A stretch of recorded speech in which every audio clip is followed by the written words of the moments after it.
প্রিয় দর্শক শ্রোতা, ইউটিউব চ্যানেল বিবেক টিভির পক্ষ থেকে সবাইকে জানাচ্ছি শুভেচ্ছা।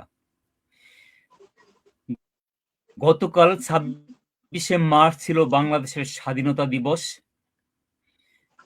এই স্বাধীনতা অর্জনে যাদের আত্মহতি দেওয়া হয়েছে বা শহীদ হয়েছেন, যারা বিভিন্ন অবস্থায় এখনো জীবনযুদ্ধ লড়ছেন, তাদের সবাইকেই আমি শ্রদ্ধা সহ স্মরণ করছি। আজকে সেই স্বাধীনতা দিবস উপলক্ষে আমাদের সাথে রয়েছেন বিশিষ্ট মুক্তিযোদ্ধা এবং কণ্ঠশিল্পী শ্রীমতী কল্যাণী ঘোষ। আপনাদের অনেকেরই পরিচিত। যাদের কাছে উনি পরিচিত নয়, হয়তো তার গান আপনারা অনেকেই শুনেছেন বিভিন্ন প্ল্যাটফর্মে। আমি শ্রীমতী কল্যাণী ঘোষকে অনুরোধ করব আপনার নিজের সম্পর্কে সংক্ষিপ্ত পরিচয় তুলে ধরার জন্য, যেন আমাদের শ্রোতা দর্শক আপনাকে রিচ করতে পারেন। নমস্কার। নমস্কার, শুভ সন্ধ্যা। মহান স্বাধীনতা দিবসে সকল শহীদদের প্রতি আমার ভালোবাসা, শ্রদ্ধা এবং প্রণাম। আমি কল্যাণী ঘোষ। আমার বাড়ি চট্টগ্রামে। আমি মুক্তিযুদ্ধের সময় চট্টগ্রামে আমি ছিলাম। আমার জন্ম 1946 সনে। তো আমরা 10 ভাই বোন। আমরা চট্টগ্রামের আন্দরকিল্লার কাছে রহমতগঞ্জে আমাদের বাড়ি। তো সেখানে আমার জন্ম, সেখানে লেখাপড়া, বিয়ে, সন্তান সবকিছু আমার। তো তবে মুক্তিযুদ্ধের সময়টায় 1971-এর 26শে মার্চে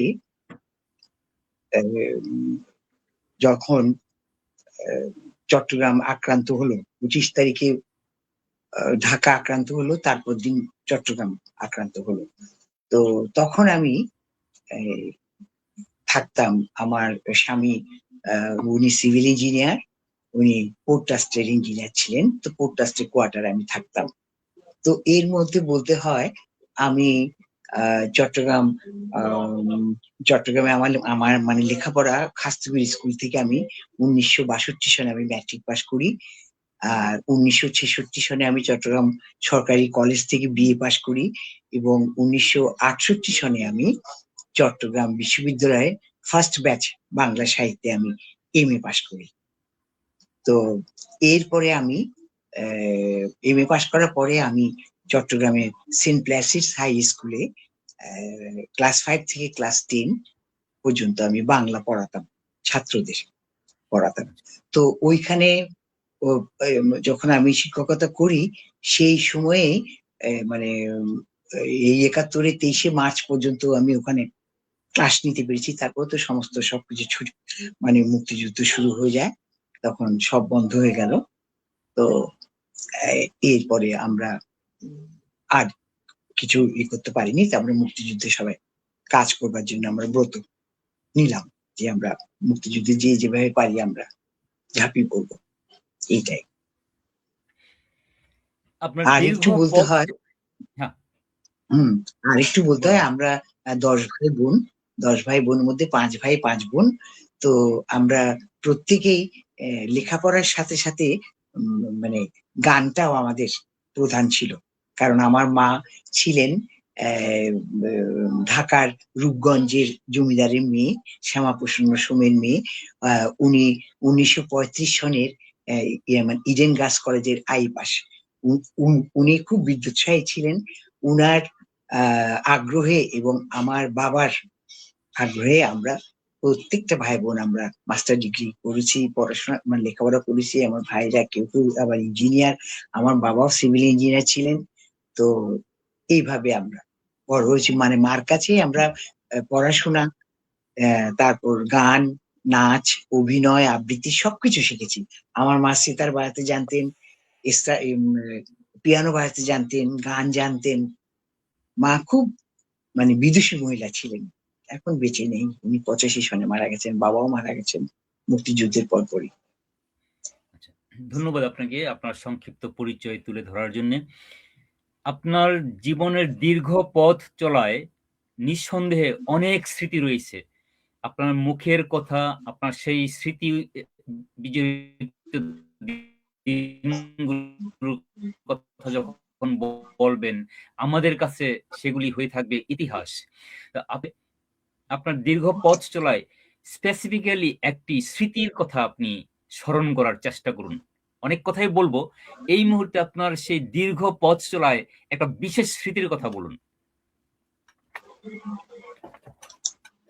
বিশেষ স্মৃতি তো মুক্তিযুদ্ধে যোগদান করাটাই আমাদের জীবনের মানে সবচেয়ে চিরস্মরণীয় মানে ঘটনা বলবো।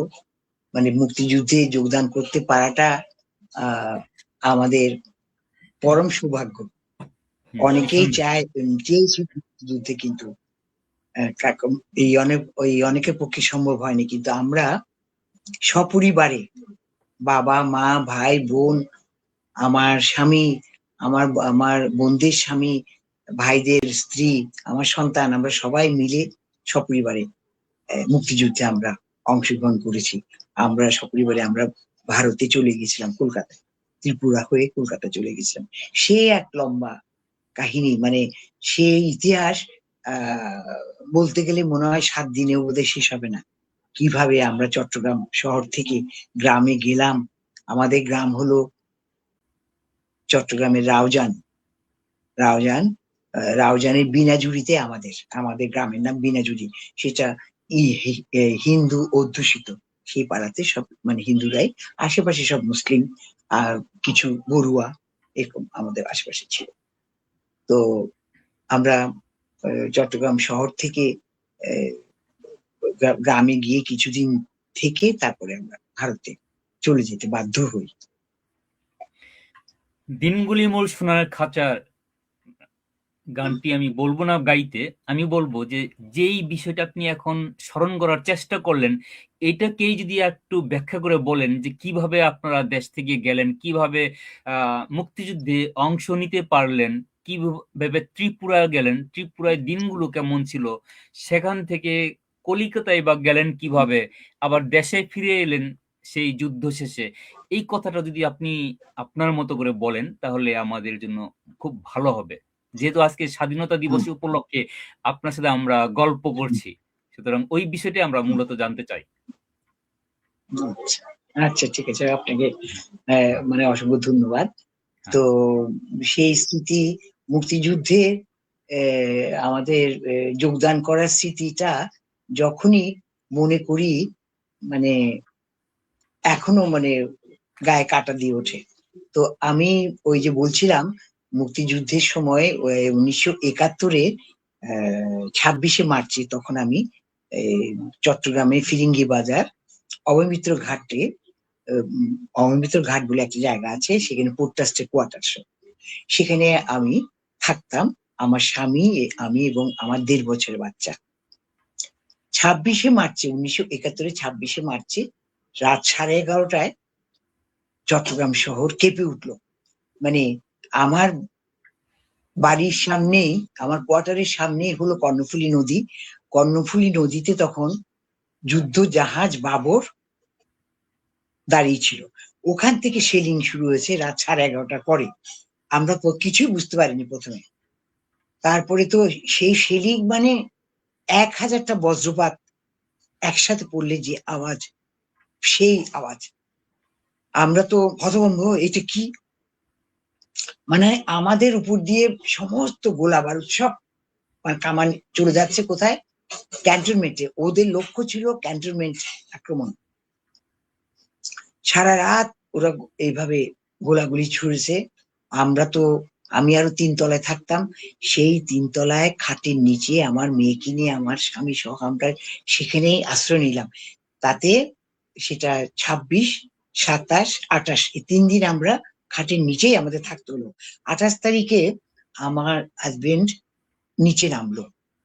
নিচে নেমে একটু দেখলো, আশেপাশে দেখলো যে না, চট্টগ্রাম শহরে তো আর থাকা যাবে না, চারিদিকে রক্ত, আগুন, লোকজন দৌড়াদৌড়ি করছে, প্রাণ ভয়ে ছুটছে সবাই চারিদিকে।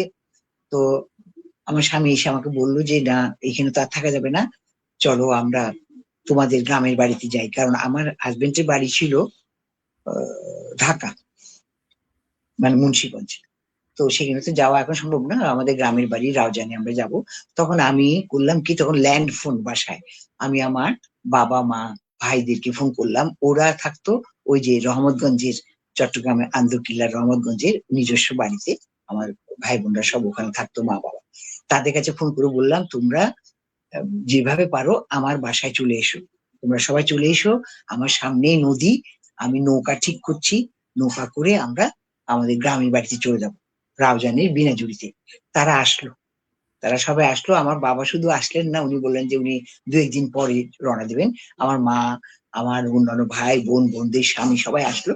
তারপর আমরা দুটো নৌকা করে মানে নদীর পার ঘেঁষে ঘেঁষে ঘেঁষে ঘেঁষে আমরা আহ, মানে বিনাজুরিতে মানে চলে যাওয়া শুরু করলাম। যাওয়ার পথে এই কর্ণফুলী নদীতে 7টা লাশ মানে ভেসে থাকতে দেখলাম।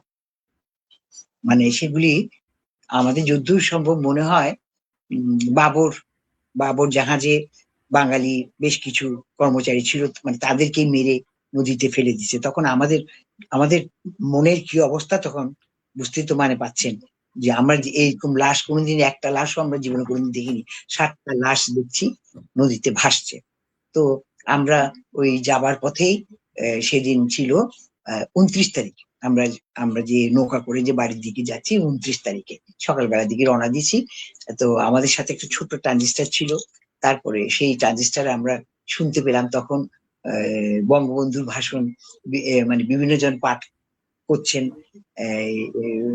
এম এ হান্নান, তারপরে আমার বন্ধু আবুল কাশেম সন্দীপ, তারপর আবার মাঝে মাঝে মেজর জেনারেল মানে মেজর জিয়াউর রহমানের ভাষণ, মানে বঙ্গবন্ধুর মানে মানে ভাষণ, মানে এইটা ভাষণটা উনি পাঠ করছেন, মানে উনার নামে পাঠ করলেন।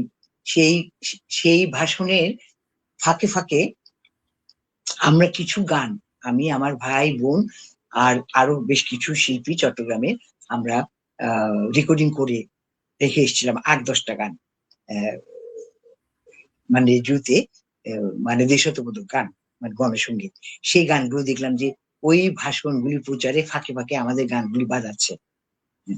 তো সেই শুনতে শুনতে আমরা গ্রামের বাড়ি, মানে বিকেলের দিকে আমরা চট্টগ্রামে গিয়ে পৌঁছলাম বা গেলাম। গিয়ে মানে বিনাজুরিতে যাওয়ার পরে সেখানে আমাদের কিছু আত্মীয় স্বজন ছিল, আমার জ্যাঠামশাই জেঠিমা ওর বয়স্ক, তারা ছিলেন। তো আমরা ভাবলাম যে শহরে এইরকম একটা দুঃসহ এই অবস্থা, সাংঘাতিক অবস্থা, কিছুদিনের মধ্যে পরিবেশটা ভালো হয়ে যাবে, তখন আমরা শহরে চলে আসবো। কিন্তু কি বলবো, মানে আমরা বাঘের মুখ থেকে গিয়ে পড়লাম গ্রামের বাড়িতে সিংহের মুখে। সিংহের মুখে মানে আমাদের গ্রামটা ছিল রাজাকারদের প্রধান ঘাঁটি। আচ্ছা। প্রথম বাংলাদেশে আমার মনে হয় রাউজানেই প্রথম রাজাকার সৃষ্টি হয়েছিল। তাদের অত্যাচারে আমরা দিন 15 গ্রামের বাড়িতে কোন রকমে থাকতে পেরেছি, আত্মীয় স্বজন সবাই। তারপরে তো আর সেখানে টিকা দেয়। তখন আমরা একদিন গভীর রাতে প্রায় আমরা 23 জন ফ্যামিলি মেম্বার আমরা বেরিয়ে পড়লাম যে না, আমরা এখানে থাকতে পারছি না। কারণ সেটা ছিল 12 এপ্রিল, 12 এপ্রিল কি হ্যাঁ 13 এপ্রিল আমরা প্রথমে বেরিয়ে পড়লাম। কারণ 12 এপ্রিলে আমাদের গ্রামেরই নতুন সিংহ, কুণ্ডেশ্বরী ঔষধালয়ের প্রতিষ্ঠাতা নতুন সিংহকে আর্মিরা এসে গুলি করে মেরে ফেলে। তখন তখন দেখলাম যে আমরা আর গ্রামে থাকতে পারছি না, কারণ আমাদের এই গ্রামের মধ্যে অনেক রাজাকাররা এসে উৎপাত অত্যাচার আমাদেরকে, মানে আমরা লুকিয়ে পালিয়ে থাকতাম, কেউ মানে পুকুরে, কেউ খড়ের গাদায়। সে যে একটা দেখি যে ভয়াবহ সময় গেছে, সেটা সে সময় যারা সেই সময় উপস্থিত ছিল না তারা এখন বলে মানে বোঝানো যাবে ধারণা করতে পারবে না। ধারণা করতে পারবে না সে তখনকার পরিস্থিতি। এখনো আমি যে কথাগুলি বলছি আজকে 55 বছর ধরে এই কথাগুলি আমি বিভিন্ন রেডিও টেলিভিশনে বিভিন্ন পত্রপত্রিকায় বলি। এখনো যে বলছি আমার মনে হচ্ছে আমি গল্প বানি গল্প বলছি। এরকম কি হতে পারে? এরকম ঘটনা ঘটেছে। আমি নিজে গুন্ডাদের হাতে পড়েছি। প্রথম বলতাম না, কিন্তু এখন সময় যত এগিয়ে যাচ্ছে তত এই সমস্ত আমার মধ্যে খুব নাড়া দেয়। গুন্ডাদের হাত থেকে আমি মানে ঈশ্বরের কৃপায় আমি নিজেকে আমি রক্ষা করেছি। তো মানে ওরা যখন রাজাকাররা যখন আমাদের বাড়িতে আসতো, আমাদের বাড়িটা ছিল বিরাট বাড়ি, স্কুল ঘরের মতো। আমার বাবা সিভিল ইঞ্জিনিয়ার ছিলেন, উনি বিনাজুরিতে স্কুল করেছেন। আমাদের বাড়িটাও মানে বিশাল, মানে দোতলা বাড়ি। আরো অনেক লোকজন আমাদের বাড়িতে আশ্রয় নিয়েছিল তখন, খাওয়া দাওয়া করতে, সবকিছু। তো সেখানে তারা আসতো আর আমরা সব পালিয়ে কোথায় সেখানে আর থাকতাম না। আমাদের কাছে বড়ুয়া পাড়া ছিল, গরিব পাড়া, সেই সমস্ত ওদের কুড়ে ঘরের মতো ঘর, ওইখানে গিয়ে আমরা লুকিয়ে থাকতাম। ওদের গোয়াল ঘরে হামাগুড়ি দিয়ে ওদের ঘরে ঢুকতে হতো। মানে ওরা আমাদের বাড়িতে এসে আমাদের কাপড় চোপড় ধুয়ে দিত, ধান ভানতো, রান্না বান্না করে দিত। আমরা প্রাণ ভয়ে ওদের ওখানে গিয়ে আশ্রয় নিয়েছি। আমার মেয়েকে নিয়ে কে কোন দিকে চলে গেল আমি জানিও না, কে কোন দিকে দৌড়াচ্ছে। রাজাকাররা আসলে আমাদের তখন মানে মানে হিদায়িত, আমাদের জ্ঞান থাকতো না কোথায় চলে গেল, আমার মা কোন দিকে চলে গেল, বাবা কোন দিকে চলে গেল। তারপরে ওরা চলে যাওয়ার পরে আমরা ধীরে সুস্থে আসতাম। তো ক্লান্ত, খাওয়া নেই, দাওয়া নেই, কিচ্ছু নেই, মানে আমাদের চোখের সামনে অন্ধকার ছাড়া আর কিছুই ছিল না। এই আমরা 13 এপ্রিলের দিকে গ্রাম থেকে বেরিয়ে পড়লাম। তখন গ্রামে মানে মুষলধারে বৃষ্টি শুরু হয়েছে, মানে বর্ষাকাল। কিছু দূর পথ আমরা এসছি, মানে বাড়ি থেকে বেরিয়ে কিছু দূর পর মানে গেছি, গুন্ডাদের হাতে পড়ে গেছি। গুন্ডারা বলছে কোথায় যাচ্ছ? কোথাও যেতে পারবে না, যাও বাড়িতে যাও, গেলে একদম জানে মেরে ফেলবো। তারা মানে তাদের মানে বাধার মুখে আমরা আবার গ্রামে ফিরে এলাম। এই চলছে কি করবো মানে কি করা যায়, এই করতে করতে আমরা 21 এপ্রিল মরিয়া, আর থাকা যাচ্ছে না গ্রামে। দেখছি যে অনেক মানুষ মানে প্রতিদিন রাত্রে গুন্ডারা আসতো, রাজাকাররা আসতো, এই বাড়ি থেকে সেই বাড়ি থেকে অল্প বয়সী মেয়েদেরকে টেনে হিচড়ে নিয়ে যাচ্ছে রাত্রেবেলা, চিৎকার কান্না, ও বাবারে নিয়ে গেল রে, মেরে ফেললো রে। তখন আমার বাবা মা অস্থির হয়ে গেল, বলছে না এখন যেভাবে হোক আমাদের গ্রাম ছেড়ে বেরিয়ে পড়তে হবে। তখন আমাদের গ্রাম থেকে কাফেলার মতো সব হিন্দু সব বেরিয়ে পড়লো গভীর রাতে, একদম 12টা 1টার পরে। মুষলধারে বৃষ্টি হচ্ছে, বজ্রপাত হচ্ছে। ওর মধ্যে আমরা মরিয়া হয়ে এর মধ্যে আমরা বোরকা জোগাড় করেছি। বোরকা জোগাড় করে কাদামাটি মুখে মেখে আমার বাচ্চাকে একটা ভিখারি, মানে গরিব ভিখারি জামা পরে, আমার মেয়েটা খুব ফুটফুটে, খুব সুন্দর ছিল। আমরা সবাই পুরোনো কাপড় চোপড় পরে, বোরকা পরে, মুখে কালি মেখে গভীর রাত্রে আমরা বেরিয়ে পড়লাম মরিয়া হয়ে। তারপরে লোকজন যাচ্ছে কাফেলা, মানে এই কাফেলা কোন দিকে যাচ্ছে জানি না, ওরা যেদিকে যাচ্ছে ওদের পিছে পিছে যাচ্ছি। আর গ্রামে তো অন্ধকার, মুষলধারে বৃষ্টি, ওর মধ্যে কে, আমার মা শরীর একটু ভারী ছিল, মা রাস্তায় পড়ে যাচ্ছে, মানে আল দিয়ে যাচ্ছে, পড়ে যাচ্ছে। মাকে তোলার কেউ নেই, মানে কেউ কাউকে আমরা দেখছিও না, অন্ধকার। খালি আলো ছিল কি, তখন তো গ্রামে কোনো আলো ছিল না, আলো ছিল জোনাকি পোকা। জোনাকি পোকার ওই আলোটাই আলো, আর কোনো আলো তখন গ্রামে ছিল না। এইভাবে আমরা প্রায় 2-2.5 দিন অভুক্ত অবস্থায় এক কাপড়ে আমরা গ্রাম ছেড়ে সোজা চলে গেলাম, মানে বেরিয়ে পড়লাম। তখন ওই যাবার পথে আমার বাবার ডায়াবেটিস ছিল, বাবার পায়ের নিচে কাঁচ, এই মানে বোতলের কাঁচ, ভাঙা কাঁচ ঢুকে বাবার পা, 2 পা মানে রক্তাক্ত। বাবাকে তখন একটা কাপড় ছিল সাথে, সেই কাপড়ের মধ্যে চাদর, ছোটখাটো চাদরটা আমার হাজবেন্ড, আমার ভাই প্রবাল চৌধুরী আর আমার আরো 2টো জ্যাঠতো ভাই পুরো রাস্তা তাকে বহন করে আমরা 2.5 দিন গেলাম। বাবা আর হাঁটতে পারছে না, বাবা খালি বলছে তোরা আমাকে ফেলে চলে যা, তোরা তো আমার জন্য ধরা পড়বি, তোরা সব মারা পড়বি। বাবাকে ফেলে কিভাবে যাবো, অসম্ভব, আমরা বাবাকে ছাড়া যেতে পারবো না, বাবা মাকে ছাড়া। ওদেরকে শুধু নিয়ে আমরা কিছু দূর হেঁটে আবার কিছু দূর একটা ভাঙা জিপ পেয়েছি। সেই জিপে হয়তো কষ্ট বিষ্ট করে 10 জন বসা যায়, ভাঙা জিপ, গ্রামের জিপ। কারণ আমরা যে পথ দিয়ে যাচ্ছি জঙ্গল, পাহাড়, পাহাড় এলাকা, ফটিকছড়ি, এই রাউজান থেকে বেরিয়ে ফটিকছড়ি, আরো কি কি সব আমরা এখন ওগুলোর নাম মনেও নেই, মানে বন জঙ্গল বেরিয়ে সেই 10 জনের জিপে 50 জন মতো আমরা উঠেছি। ওরই চাপে আমাদের মরে যাওয়ার কথা, এমন অবস্থা। তো এই অবস্থায় আমার মার সাথে আধা কেজি, মানে আধা সের চাল নিয়ে গিয়েছিল। এই আধা সের চাল আমরা 2 দিন যাও করে ওখানে পথে ঘাটে অনেক গরিব কুড়ে ঘর এইসব দেখেছি, তাদের কাছে গিয়ে বলেছিল আমাদের হাঁড়িতে আমাদের এই একটু ভাতের মারের মতো করে দাও, মারের মতো করে দিয়েছে। সেই মার আমরা এই 23 জন ফ্যামিলি মেম্বার 2 দিন খেয়েছি। তো এইভাবে আমরা হাঁটতে হাঁটতে ওই জিপুর কচু ভিজুতে যাই, আবার হাঁটি, এভাবে আমরা রামগড় গিয়ে পৌঁছলাম। অনেক বন জঙ্গল খরচ। রামগড় আমাদের বাংলাদেশের শেষ বর্ডার, সীমানা।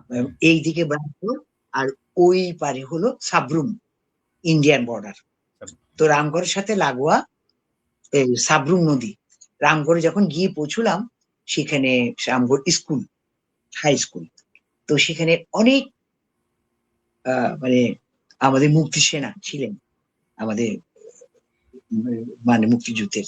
তো তার মধ্যে ছিলেন আমার বন্ধু, বিএনপির মন্ত্রী আমাদের আব্দুল্লাহ আল নোমান, আমার আরেক বন্ধু, নামও মনে করতে হবে, নুরুল ইসলাম।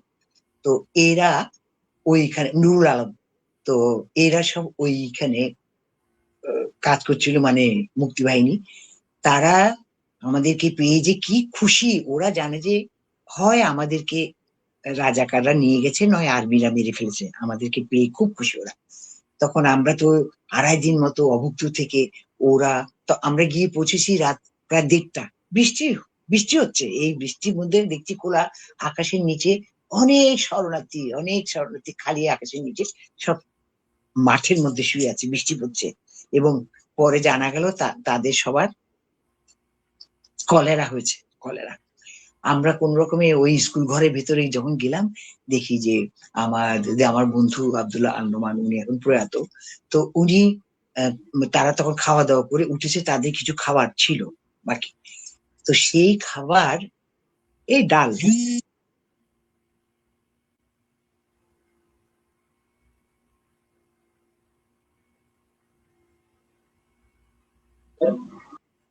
ডাল আর ডাল আর ভাত, ডাল আর ভাত।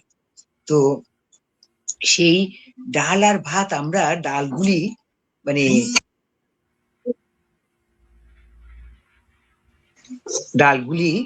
মানে নষ্ট হয়ে গেছিল। আমার এক বান্ধবী ফোন করছে। তো সেই নষ্ট ডাল আর ভাত আমরা সবাই মিলে মানে অমৃতের মতো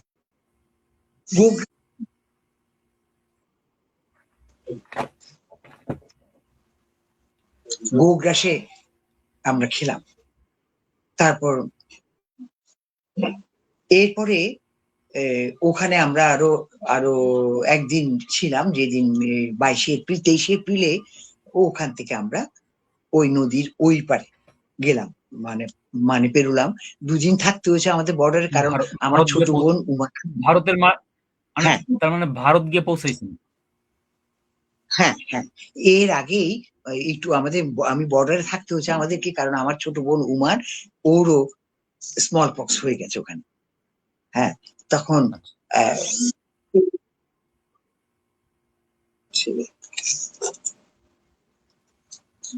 তারপরে আমি তখন ওখানে থাকলাম। তারপরে ওর জন্য আমরা অপেক্ষা করি, তারপরে ওই পারে গেলাম।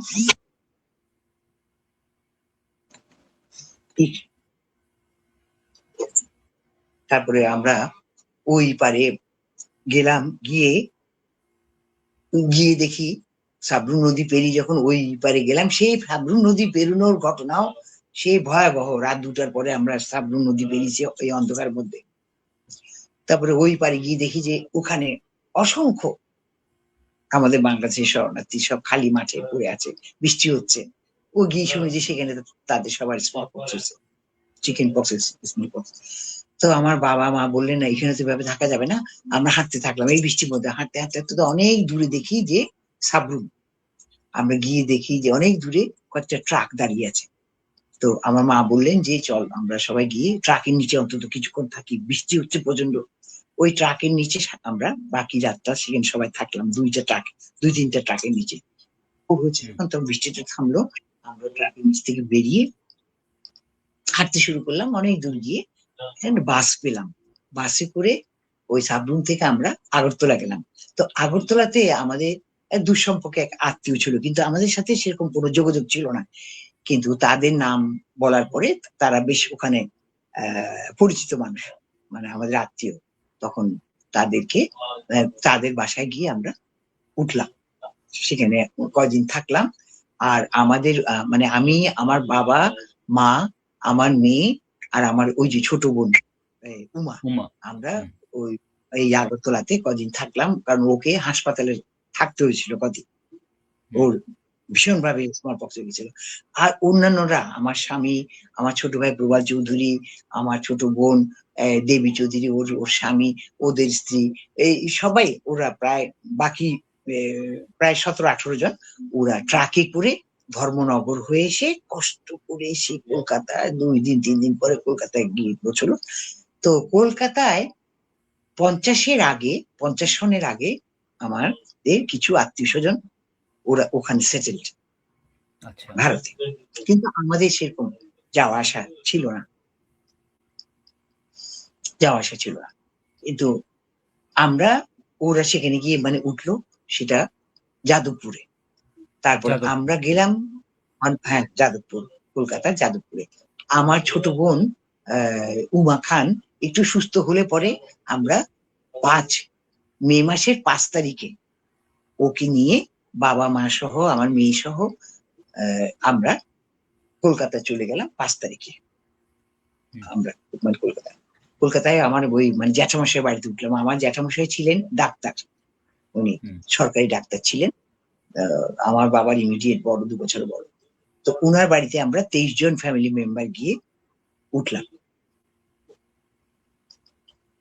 23 জন ফ্যামিলি মেম্বার গিয়ে উঠলাম। ওনারা তো আমাদেরকে পেয়ে যে কি খুশি, তারা তো জানে যে আমরা মৃত, আমরা যে কলকাতা পর্যন্ত যেতে পারবো ওরা বুঝতে পারে নাই। তারপর যাই হোক, ওরা খুবই খুশি, আত্মীয় স্বজনরা সবাই খুব খুশি আমাদেরকে দেখে।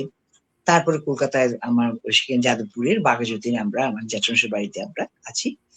তো ওখানকার লোকজন আস্তে আস্তে জানতে পারলো যে আমরা ভাই বোনরা গান গাইতে পারি, আমরা গান গাইতে পারি।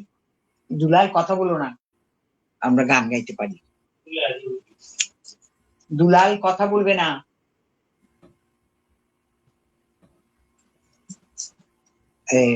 আমরা গান গাইতে পারি। তখন তারা আমাদেরকে যাদবপুর ইউনিভার্সিটিতে ওরা আমাদেরকে ইনভাইট করলো গান গাওয়ার জন্য। আমি, প্রভাত চৌধুরী, আমার ছোট বোন উমা খান। তো আমরা সেখানে গান গাইলাম, এবং তখন সেখানে আমাদের সাথে দেখা হলো সঞ্জিদা খাতুন, ডক্টর সঞ্জিদা খাতুন, ছায়ানটের কর্ণধার। তো উনি সেখানে গান গাওয়ার জন্য উনিও গিয়েছেন সেখানে। তো আমাদের গান শুনে উনি খুব খুশি হলেন, কারণ উনাকে তো আমরা চিনতাম, আমরা তো চট্টগ্রামেই মানুষ, চট্টগ্রামে থেকেছি। উনি আমাদেরকে চিনতেন না, কিন্তু আমরা তো উনারা যে ঢাকায় আছেন আমরা সেটা জানি, উনাদেরকে আমরা জানতাম। তো আমাদের বলছে যে কল্যাণী, আমরা তো এরকম একটা সংস্থা করেছি, বাংলাদেশ মুক্তি সংগ্রামী শিল্পী সংস্থা,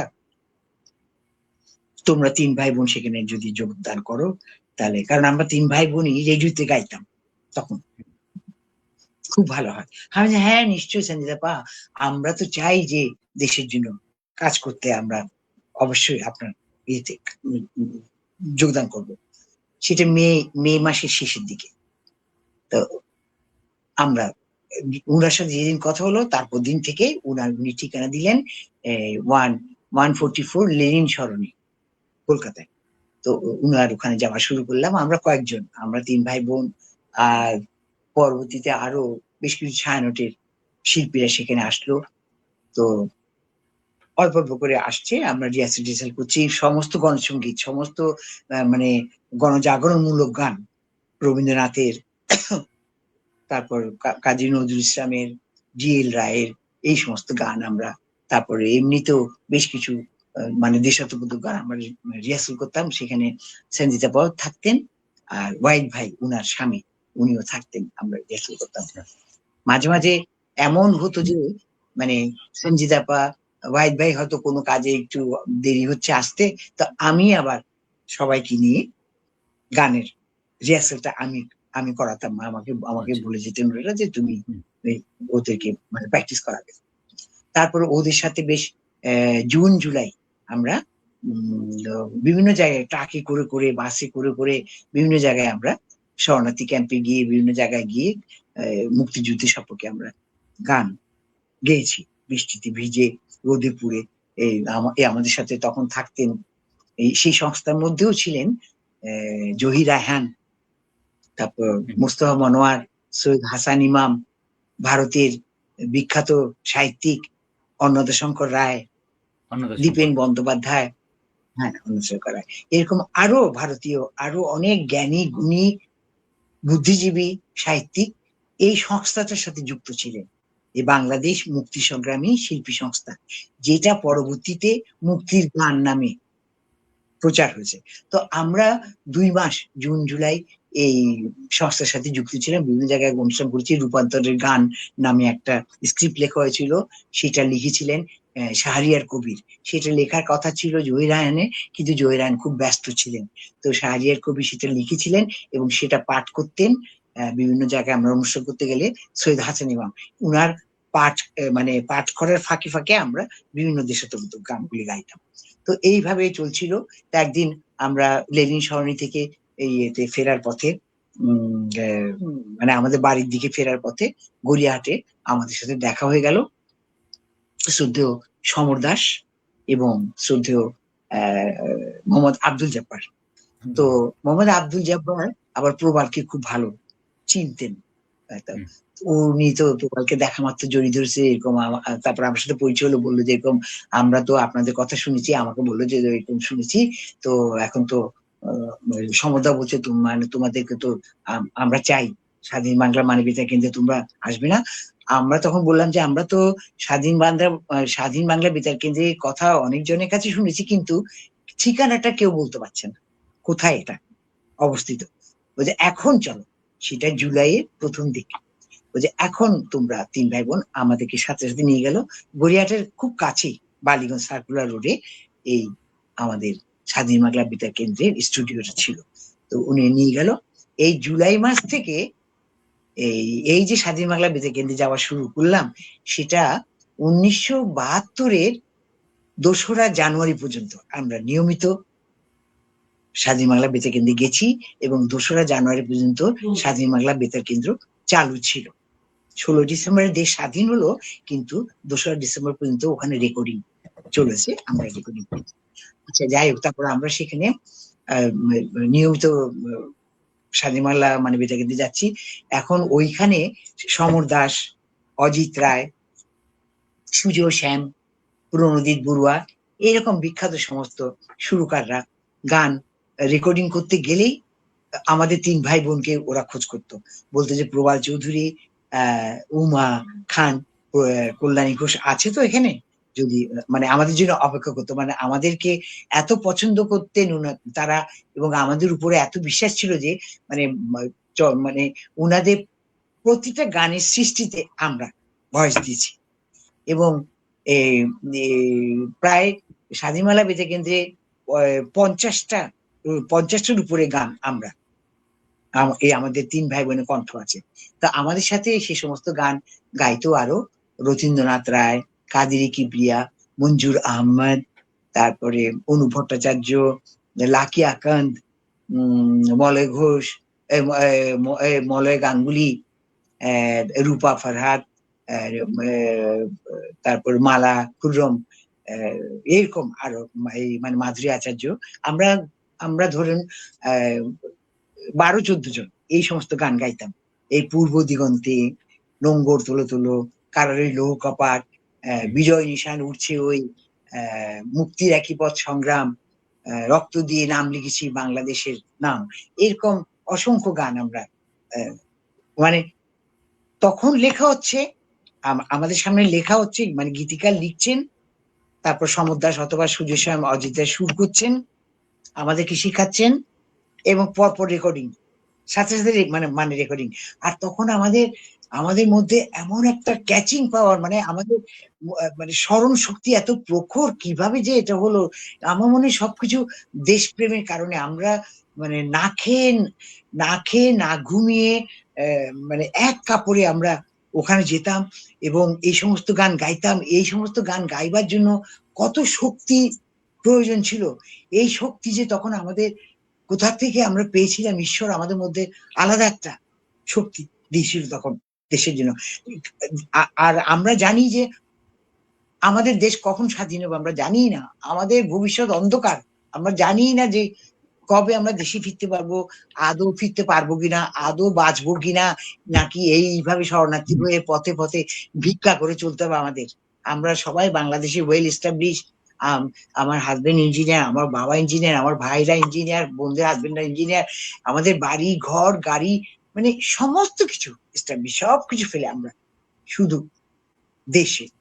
দেশকে ভালোবেসে দেশের জন্য যদি কিছু করতে পারি, তবে প্রথমে প্রাণ রক্ষার্থে আমরা দেশ ছাড়তে বাধ্য হয়েছি। তার কারণ দেশের মধ্যে যদি থাকতাম আমাদেরকে মেরে ফেলতো। দেশ থেকে বেরিয়ে আমরা দেশের জন্য কাজ করতে পেরেছি। এবং এই স্বাধীন বাংলা বেতার কেন্দ্রে গান রেকর্ডিং করা ছাড়াও অনেকগুলি গান গেয়েছি। গান করার পরেও আমি নিজে একটা সংগঠন করেছিলাম, বাংলাদেশ তরুণ শিল্পী গোষ্ঠী। এই গোষ্ঠীর মধ্যে প্রায় 25-30 জন বাংলাদেশের শিল্পী, তারপরে কথক, তারপরে যন্ত্রী, এরা সব ছিল। কারণ অনেক মানে অনেকেই স্বাধীন বাংলা বেতার কেন্দ্রে যাচ্ছে গান গাইবার জন্য, কিন্তু সবাইকে তো স্বাধীন বাংলা বেতার কেন্দ্র সুযোগ দিতে পারছে না, সবাই রেডিও শিল্পী নয়। কারণ গান গাইতে পারলে 20 টাকা অথবা 40 টাকা পাওয়া যেত, যারা এ গ্রেড তারা 40 টাকা, তখন 40 টাকা মানে 40,000 টাকা আমাদের কাছে এরকম মনে হতো। তো দেখতাম যে আমাদের লোকজন ওরা না খেয়ে, মানে যারা একটু গান টান জানে, দেখলাম যে না, তাদেরকে নিয়ে আমি তখন ওই আমার সংগঠনটা করে এই স্বাধীন বাংলা বেতার কেন্দ্রের রেকর্ডিং এর পরে আমরা বেরিয়ে পড়তাম এই 25-30 জন যন্ত্রী আর শিল্পীদেরকে নিয়ে একটা স্ক্রিপ্ট করলাম, একটি সূর্যের জন্ম। হ্যাঁ, তাতে 1952 সন থেকে 1971 পর্যন্ত বাংলাদেশের সমস্ত ঘটনাবলী উল্লেখ করে তার সেই স্ক্রিপ্টের ফাঁকে ফাঁকে আমরা সমস্ত মানে মুক্তি গান, মানে গণসঙ্গীত গণজাগরণমূলক গান আমরা গাইতাম। তো স্ক্রিপ্টটা পড়তেন মোহিনী মোহন চক্রবর্তী। উনি তখন বাংলাদেশেই রাজশাহী নাকি কুষ্টিয়া কোথায় একটা কলেজে উনি চাকরি করতেন।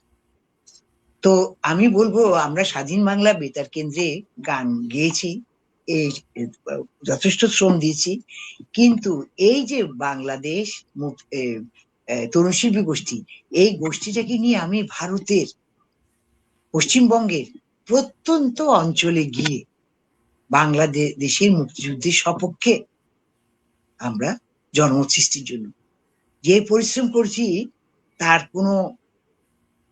কোনো বলতে পারবো না। আমি এত পরিশ্রম করছি, তখন প্রচন্ড ঠান্ডা মধ্যে আমাদের এক কাপড়ে আমরা মাটিতে শুয়েছি, যে যেখানে যা মুড়ি চিড়া খেতে দিয়েছি তাই খেয়ে গান গেয়েছি বিভিন্ন জায়গায়, কোথায় যায়নি, সেই জামশেদপুর কলকাতার, তারপরে বহরমপুর, তারপর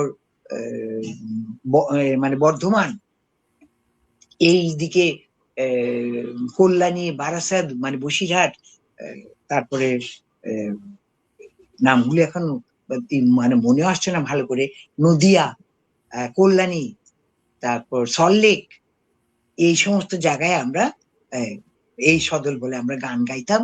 গান মানে ওরা আমাদেরকে খাবার দিত, কিছু ইয়েও দিত, টাকা পয়সাও দিত।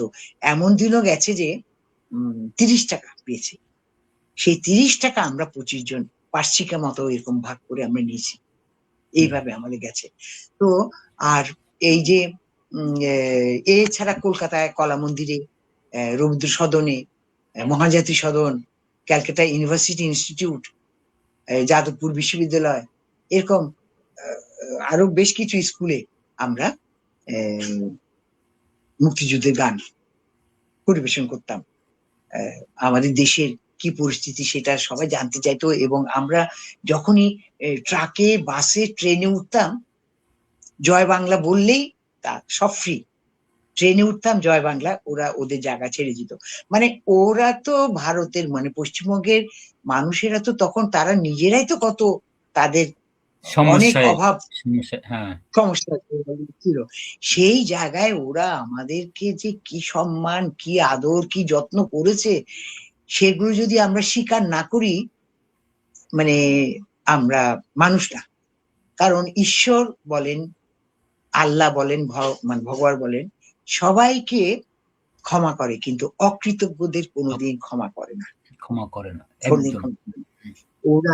ওরা আমাদেরকে ওদের মুখের খাবার আমাদেরকে তুলে দিয়েছে, ওদের ট্রেনের সিট, ওদের বাসের সিট আমাদেরকে ছেড়ে দিয়েছে, আমাদেরকে সুন্দর করে বসিয়েছে সব জায়গায়, অনেক আদর যত্ন, অনেক ভালোবাসে বেশি। এইটা পাওয়ার কথা না, এবং সবাই তারা বাঙালি। তারা ওরা বলছে যে আপনারা যা করতে পেরেছেন, আমরা তো সেগুলো কিছুই, আমাদের তো কোনো যোগ্যতাই নাই, আপনারা যা করেছেন। এখন জানি না, তারপর তো এইভাবে ছুটাছুটি, মানে আমাদের নিঃশ্বাস ফেলার জোগাড় ছিল না। এর মধ্যে আমি আবার কলকাতায় এই গড়িয়াহাটে একটা নাম করা স্কুল আছে, সাউথ পয়েন্ট স্কুল, সেই স্কুলে মর্নিং শিফটে একটা চাকরি পেলাম। মানে ওদের কেউ কেউ আমার গান ওরা বিভিন্ন অনুষ্ঠানে শুনেছে, তো সেই চাকরি সকালবেলা 8টা থেকে 11টা, সেইখানে চাকরি করে ভোরবেলায় আমার মেয়েকে আমার মা বাবার কাছে রেখে যেতাম, মা বাবা, ভাইয়ের বউ, তাদের কাছে রেখে এই যে আমরা ভাই বোনরা সব বেরিয়ে পড়তাম। আমার গ্রুপের মধ্যে আমরা 3 ভাই বোন, আমার আরো বোন, দেবী চৌধুরী, স্বপন কুমার চৌধুরী ভাই, তারপর পূর্ণিমা চৌধুরী, আমার বড় ভাইয়ের স্ত্রী অর্চনা চৌধুরী, সে যদিও এখন লন্ডনে সেটেল, লন্ডনে থাকে, এরা সব আমার গ্রুপে ছিল। এই যে বাংলাদেশ তরুণ শিল্পী গোষ্ঠী, সবাই এরা গাইতো। আমার গ্রুপে আরো ছিল রফিকুল আলম, মিতালি মুখার্জি, রফিকুল আলমের বড় ভাই সারওয়ার জাহান, মানে রতীন্দ্রনাথ রায়, অরূপরতন চৌধুরী, তারপরে সুকুমার বিশ্বাস, অরূপরতন মানে রতীন্দ্রনাথের বাবা ছিল হরলাল রায়, এরা সবাই আমার ছিল, আমার গ্রুপে সবাই ছিল। ওরা এত পরিশ্রম করেছে, মানে বলার মতো না, তারা এত কষ্ট করেছে মানে দেশের জন্য। তারপর কিন্তু দেখেন, আমরা এত ব্যস্ত ছিলাম, কোথায় আমাদের খাওয়া, কোথায় ঘুম, মানে তখন তো আমাদেরকে কেউ চিনতে পারতো না, মানে সবগুলি কঙ্কাল সার, কঙ্কালের মতো হয়ে গেছিলাম, না খেয়ে না দিয়ে, মানে কি একটা, কারণ আমাদের সামনে কোনো ভবিষ্যৎ নেই। হ্যাঁ, তো কঙ্কাল, কিন্তু আমাদের ভেতরে এমন একটা শক্তি ছিল। এই সমস্ত গান গাওয়া যে কত কঠিন ব্যাপার, এই কারারই লো কপাট, এই সমস্ত গান গাওয়া কত কঠিন, কিন্তু আমরা কি যে উদাত্ত কণ্ঠে আমরা সে সমস্ত গান গাইতাম, এবং আমাদের ওই সমস্ত গান শুনে ভারতের লোকজন এবং আমাদের যে শরণার্থী, তাদের মনেও আমরা আশার সঞ্চার, এই যে সল্টলেকে, বিভিন্ন নদিয়া, সল্টলেক, বনগাঁ, বারাসাতে, এই সমস্ত বেল্টে সমস্ত শরণার্থী ছিল 1 কোটি। তাদের কাছে গিয়ে আমরা তাদেরকে সাহস যোগানোর জন্য এই সমস্ত গান গাইতাম, তাদেরকে বলতাম যে আমরাও আপনাদের মতো শরণার্থী, কিন্তু আমাদের দেশ শিগগিরই স্বাধীন হবে। কিন্তু আমরা তো জানতাম না যে 9 মাসে স্বাধীন হবে। আমি তো মনে করেছিলাম যে 90 বছরে স্বাধীন হবে কিনা, তখন তো কোনো কিছু ছিল না। তারপরে এর মধ্যে আমি কলকাতার নামকরা শিল্পী রুমা গুহ ঠাকুরতা, উনি আমাদের বিখ্যাত গায়ক কিশোর কুমারের প্রথম স্ত্রী রুমা গুহ ঠাকুরতা, উনার একটা গ্রুপ ছিল, হ্যাঁ, ক্যালকাটা ইউথ কোয়ার, কলকাতায়। উনিও বিভিন্ন অনুষ্ঠানে আমাদের গান শুনে, উনারাও বাংলাদেশের অনেক প্রোগ্রাম। হ্যাঁ দিদি আমরা দিদি গল্প নমস্কার। শুনছি, হ্যাঁ, দীর্ঘ হ্যাঁ, মানে এক নিঃশ্বাসে অনেক লম্বা গল্প শুনছি। আরেকটু শোনার পরে প্রশ্নে যাবো আর কি। আসছেন, ভালো হয়েছে, আচ্ছা ধন্যবাদ। শুনি আমরা। আচ্ছা, তারপরে হ্যাঁ। হ্যাঁ, তারপর ওই একে এই এখন এসছে, এই আমাদের সাথে যোগ দিয়েছে ডক্টর শাহাদত হোসেন নিপু। সে বাংলা একাডেমির পরিচালক। হ্যাঁ। আমিও বাংলা একাডেমিতে ছিলাম এক সময়, 32 বছর ছিলাম। ও আমার অনেক ছোট, আমার সন্তানের সমান নিপু। তো ওরা এখন বাংলা একাডেমিতে খুব পরিক্রমা, খুব মানে এত মানুষকে সাহায্য সহযোগিতা করে নিপু, বলার মতো না। সে খুব ভালো এই আবৃত্তিকার। সে কলকাতার নিপু রবীন্দ্র ভাই ভারতী সম্পর্কে থেকে। এত বেশি বলেন না, কারণ আমি অল্প দিনে ওনার সম্পর্কে যা বুঝতে পারছি এটা আর বলার মতন নয় আর কি। হ্যাঁ, আমি ওনাকে মেপে ফেলেছি। আসলে সত্যি সে খুবই সহযোগিতা করে সবাইকে, যে কোনো ইতে। আচ্ছা, আমরা একটু অন্য প্রসঙ্গে যাই এবার, একটু অন্য প্রসঙ্গে যাই। আচ্ছা, ঠিক আছে। আচ্ছা, হ্যাঁ, এক নিঃশ্বাসে লম্বা অনেক কিছু জানলাম। আপনি নিজে একজন উইকিপিডিয়া। তো আপনার এই কথার প্রেক্ষিতে অনেক প্রশ্ন আমার মনে জেগেছে, সব প্রশ্ন করা যাবে না। দুটো বিষয় আমি জানতে চাই।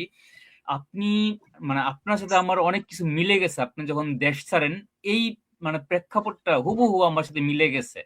আমরা ঘরবাড়ি ছাড়া যে জন্য আমি ফিল করতে পারছি বিষয়টা।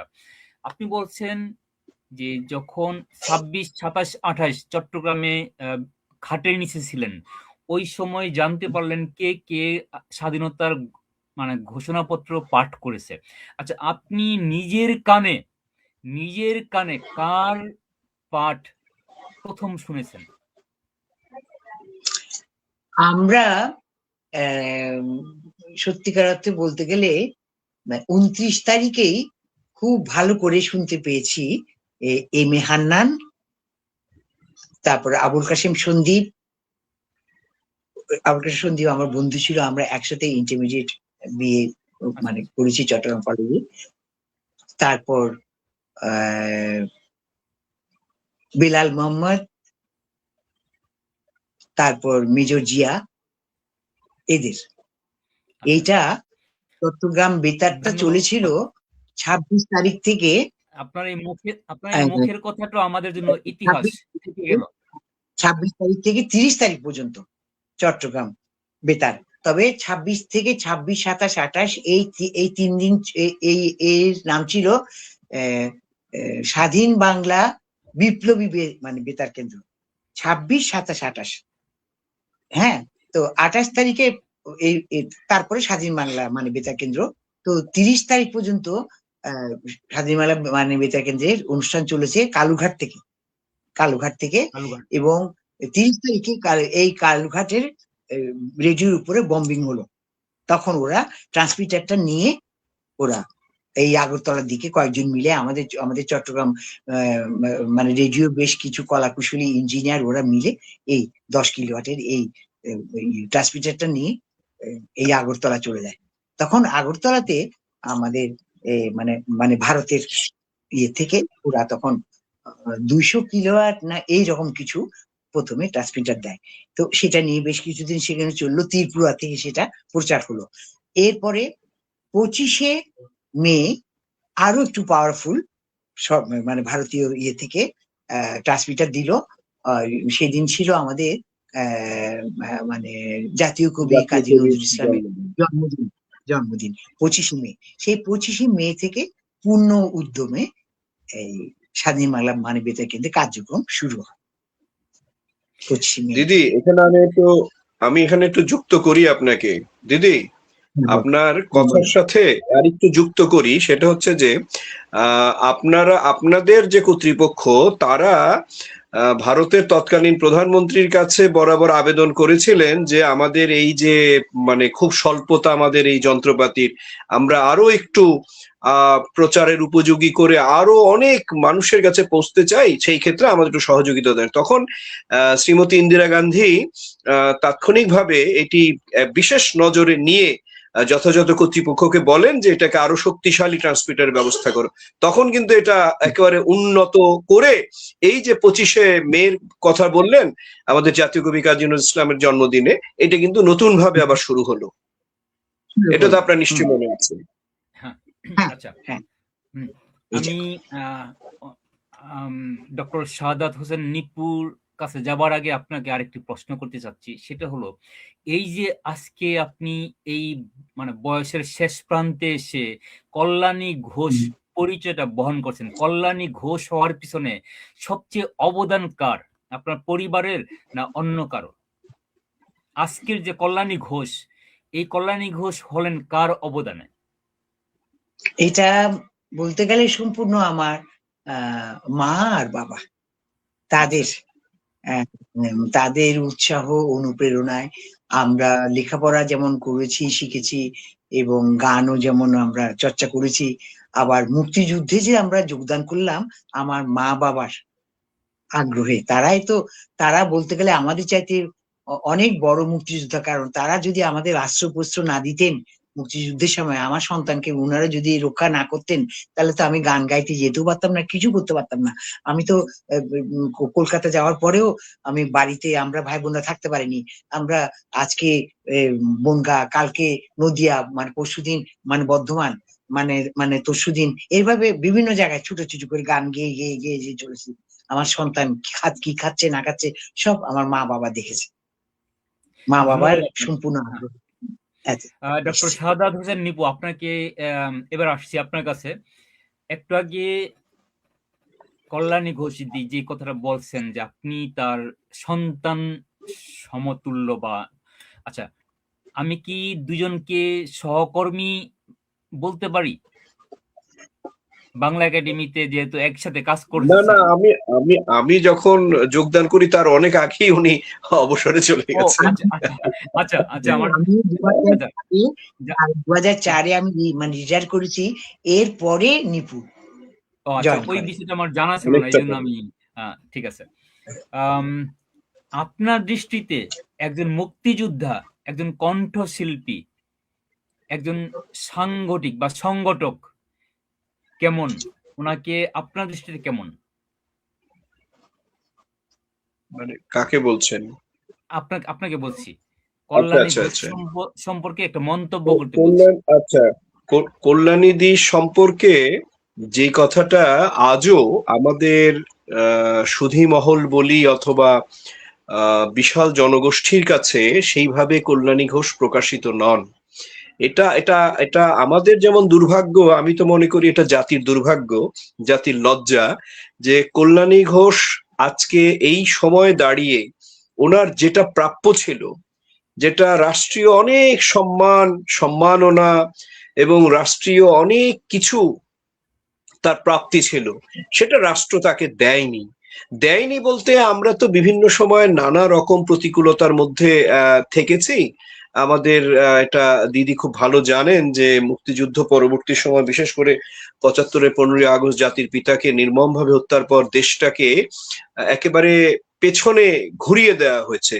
হ্যাঁ, যার কারণে আমরা একটা দীর্ঘ সময় 21 বছর আমরা পিছিয়ে ছিলাম।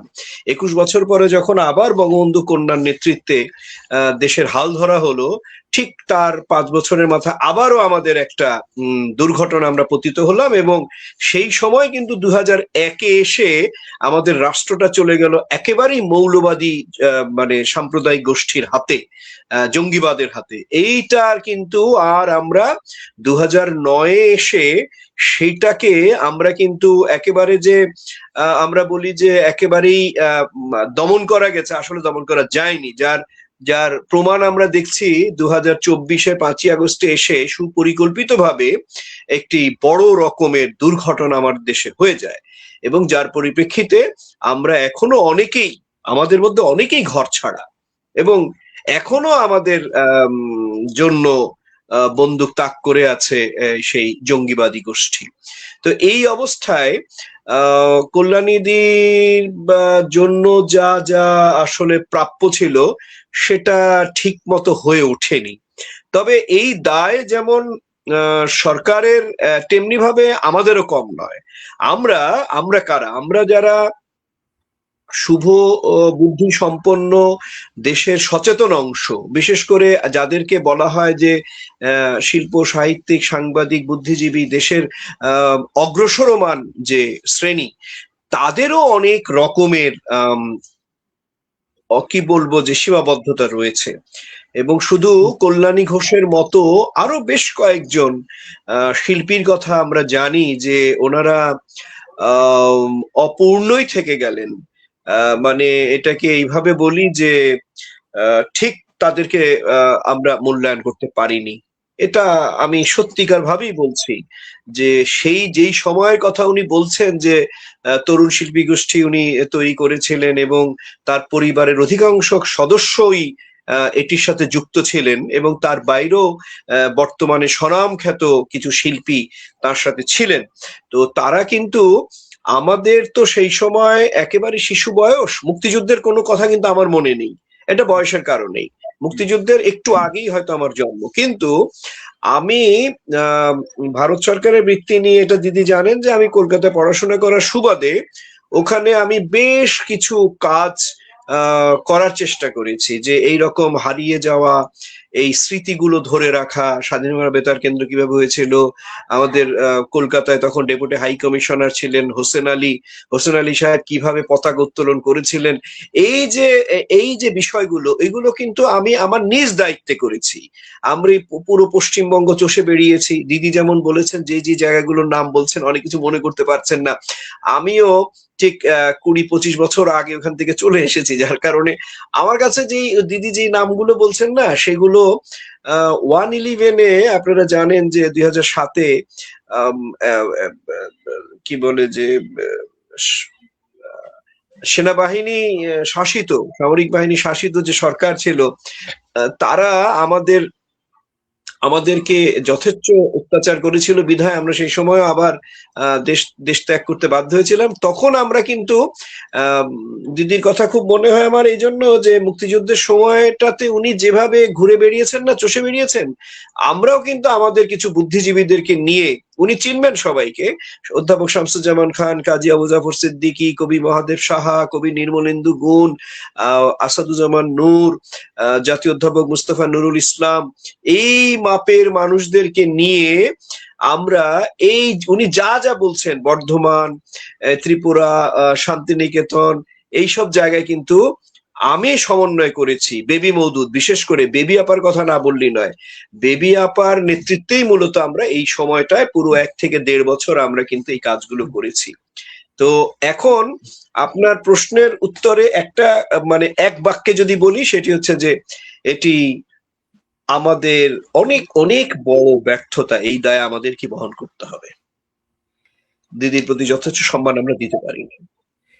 গত 2-3 বছর আগে আমি সরকার থেকে আমাকে মূল্যায়ন সেভাবে না করলেও আমি সবার ভালোবাসা পেয়েছি, এইটাই তো মানে না, আপনি 21শে পদক পেয়েছেন, সেটি হচ্ছে রাষ্ট্রের দ্বিতীয় সর্বোচ্চ, কিন্তু স্বাধীনতা পদক নয়, স্বাধীনতা পুরস্কার নয় কেন?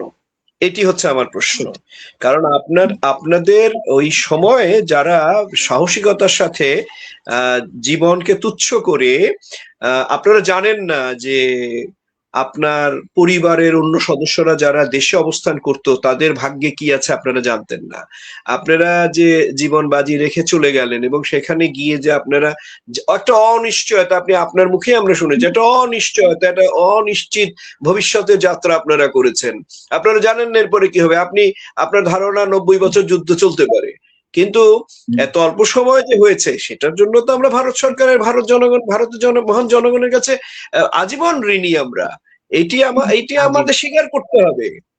হ্যাঁ, আপনি যেভাবে বলছেন, আমি আপনার সাথে আরেকটু যুক্ত করি, কারণ এই সুযোগটা যেহেতু আমি পেয়েছি, সেটি হচ্ছে যে সেই সময় পশ্চিমবঙ্গ খুব বেশি উচ্চারিত, কিন্তু পাশাপাশি ত্রিপুরা রাজ্যের কথা ওইভাবে উচ্চারিত নয়। কিন্তু আপনি খুব অবাক হবেন, যে আমি জানি না এই তথ্য প্লাসিড আপনি জানেন কিনা, সেটা হচ্ছে ত্রিপুরায় তখন যে জনগণের সংখ্যা, জনসাধারণ যা ছিল সংখ্যায়, তার থেকে অধিক পরিমাণে বাংলাদেশের মানুষ সেখানে আশ্রিত ছিল। এবং এটাও বহুল প্রচারিত কথা যে তারা তাদের নিজস্ব যে ঘর, মানে বেডরুম ছেড়ে দিয়েছে আমাদের জন্য, আর তারা থেকেছে গোয়াল ঘরে। এটা ভাবতে আমি তো বাকরুদ্ধ হয়ে যাই এটা বলতে বলতে। এটা কি করে সম্ভব? গোয়াল ঘরে, গরুর ঘরের মধ্যে ওরা ছিল, আর আমাদের জন্য তারা তাদের নিজস্ব থাকার ঘরটা ছেড়ে দিয়েছে। এটি ভাবা যায়? আর আমাদের এই যে নতুন যে প্রজন্ম, জেনজি যাদেরকে বলছি, তারা এসব কিছুই জানে না। তারা বলছে কথায় কথায় কি দিল্লি না কি দিল্লি না ঢাকা, দিল্লি না ঢাকা। এগুলো তো মানে কি বলবো, এর চেয়ে কষ্টের যন্ত্রণা কি হতে পারে? এটা আমাদের দুর্ভাগ্য যে আমরা সত্যিকার অর্থে আমরা এই প্রজন্মকে সেইভাবে মানে তৈরি করতে পারিনি। এই ব্যর্থতা আমাদের পূর্ব প্রজন্ম অর্থাৎ যে কল্যাণী ঘোষরা আমাদের জন্য সুন্দর বাংলাদেশ জন্ম দিয়ে গেছেন, কিন্তু আমরা আমাদের সন্তানদেরকে সেই ইতিহাসটা ঠিক মতো বলতে পারিনি বলে আজকে আমাদের এই ব্যর্থতার দায় নিতে হবে। দিদির বলা প্রত্যেকটা নাম আমার জানা আছে। আমি পশ্চিম বাংলা গিয়ে বেশ কয়েকবারই ঘুরে এসেছি। ইভেন আমি ত্রিপুরার অনেক বয়স্কদের সাথে এই মুক্তিযুদ্ধ নিয়ে কথা বলেছি। আমি নিজেও গেছি। আপনি যে কথাটা বলছেন যে সেখানে অনেকের থাকার জায়গা নেই, অথচ আমাদের থাকার ব্যবস্থা করেছে, এই বিষয়গুলো আমার অন্তত জানা, যদিও আমি আপনার মতো কাজ করতে পারিনি। দিদির কাছে আমার এবারে প্রশ্ন, একটু আগে অ্যাডমিন একটা ছবি ভাসিয়ে তুলেছে আমাদের স্ক্রিনে, ছবিটা আবার দেখাতে বলবো। দিদির ছবিটা আবার দেখান। আচ্ছা, মাননীয় প্রধানমন্ত্রী, হ্যাঁ, এই যে ছবিটা, এই ছবিটার মূল বিষয়টা কি ছিল আপনার মুখ থেকে জানতে চাচ্ছি। আর এই যে একটা স্বীকৃতি আপনি গ্রহণ করছেন, এইটার অনুভূতিটা আপনি ব্যক্ত করেন প্লিজ। না পাওয়ার পরে যে প্রাপ্তিটা, তখনকার অনুভূতিটা আপনার কেমন ছিল? এই অনুভূতি প্রকাশ করার ভাষা আমার নেই। মানে আমি এত আনন্দিত, এত গর্বিত, মানে দেরিতে হলেও যে আমাকে সরকার মনে করেছে, এটা আমার পরম পাওয়া। আর আমি যখন মানে আসলে আমাদের অনেকেই মনে করেছে যে আমি এবং আমার ছোট ভাই প্রবাল চৌধুরী আমরা 20-22 বছর আগেই 21 পদক পেয়েছি। সবাই এটা মনে করেই আমাদের নামটা ওরা এই আলোচনায় এই আনতো না। কিন্তু শেষ পর্যন্ত কিভাবে যেন মানে আসলে এই পদকের জন্য অনেকেই খুব মানে আগ্রহী। আমি কিন্তু সত্যিকার অর্থে বলতে গেলে আমি যে দেশের জন্য কাজ করতে পেরেছি, এটাই আমার পুরস্কার। আমি কোনো পদকের আশায় না, কোনো অর্থপ্রাপ্তি অথবা পদক অথবা সহায় সম্পত্তির জন্য আমরা কখনো এটা করিও নি, চিন্তাও করিনি। এমনকি আমি মুক্তিযোদ্ধা সার্টিফিকেটটাও আমি নিয়েছি 1911 না 12 সনে। মানে মুক্তিযোদ্ধা মন্ত্রণালয় থেকে আমাকে সচিব ফোন করেছেন, কারণ আমার ছোট ভাই প্রবাল চৌধুরী ও 2009-এ মারা গেছে গান গাইতে গাইতে। ওর ইচ্ছাও ছিল যে মানে ওর গান গাইতে গাইতে যাতে ওর মৃত্যু হয়, এরকম। ও 63 বছর বয়সে মারা গেছে। আমার 1 বছর 4 মাসের ছোট ছিল। এত সুন্দর গাইতো, ওকে বাংলাদেশের হেমন্ত বলতো সবাই, এবং দেখতেও সে খুব সুন্দর ছিল। তো ও সবসময় বলতো আমাকে, আমাদের ভাই বোনরা সবাই ছর্দি ডাকে, বল ছর্দি আমরা মুক্তিযুদ্ধে অংশগ্রহণ করেছি, যোগদান করেছি সার্টিফিকেট নেওয়ার জন্য না, আমরা কোনোদিন সার্টিফিকেট নেবো না।